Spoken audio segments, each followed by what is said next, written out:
সুমিত্রা তার স্বামী ছিলেন মোহন এবং তাদের এক ছেলে রঘু। সুমিত্রা বিয়ের আগেও কাজ করতেন, আর মোহনেরও ভালো চাকরি ছিল। তারা দিন-রাত পরিশ্রম করতেন যেন তাদের পরবর্তী প্রজন্ম কোনো কষ্টের সম্মুখীন না হয়। একদিন রঘু তার মা সুমিত্রাকে বলল, মা, আমার একটা স্কুটার দরকার, তাহলে আমি সময়মতো স্কুল আর টিউশনে যেতে পারব। এত হাঁটতে হাঁটতে আমার পা ব্যথা করে। আমার সব বন্ধুদের স্কুটার আছে, শুধু আমার নেই। সুমিত্রা বললেন, ঠিক আছে বাবা, আমি তোমার বাবার সাথে কথা বলবো। পরদিন সুমিত্রা মোহনের সাথে কথা বললেন। প্রথমে মোহন কিছুটা দুশ্চিন্তা প্রকাশ করলেন, কারণ রঘুর পড়াশোনার খরচ বাড়ছিল।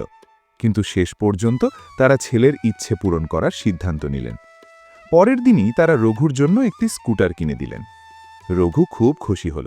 সে মন দিয়ে পড়াশোনা করতে লাগল। মোহন আর সুমিত্রা দিনভর অফিসে কাজ করেও রাতে জেগে থাকতেন যেন রঘু কিছু চাইলে সঙ্গে সঙ্গে দিতে পারেন। নিজেদের সব স্বপ্ন চাপা দিয়ে তারা শুধু ছেলের ভবিষ্যতের জন্য সঞ্চয় করতেন। সময়ের সাথে রঘু বড় হয়ে একজন সফল ডাক্তার হল।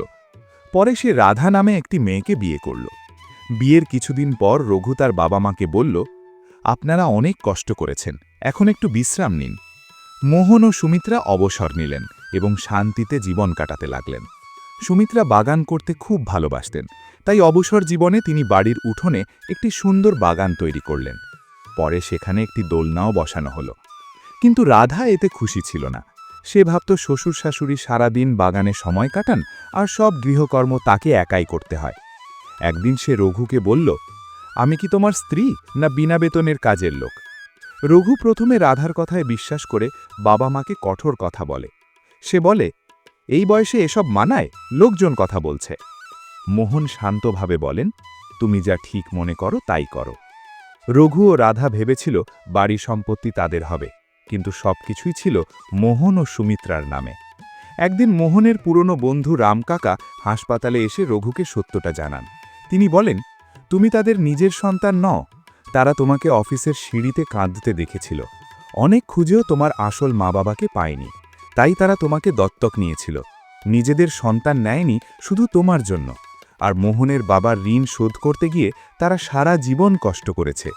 এ কথা শুনে রঘু স্তব্ধ হয়ে যায়। সে বাড়ি গিয়ে বাবা মায়ের পায়ে পড়ে কান্নায় ভেঙে পড়ে। মা, বাবা, আমাকে ক্ষমা করে দিন, আমি আপনার ভালোবাসা চিনতে পারিনি। রাধাও লজ্জিত হয়ে ক্ষমা চায়। সেদিনের পর থেকে তারা সবাই সুখে শান্তিতে একসাথে থাকতে লাগল।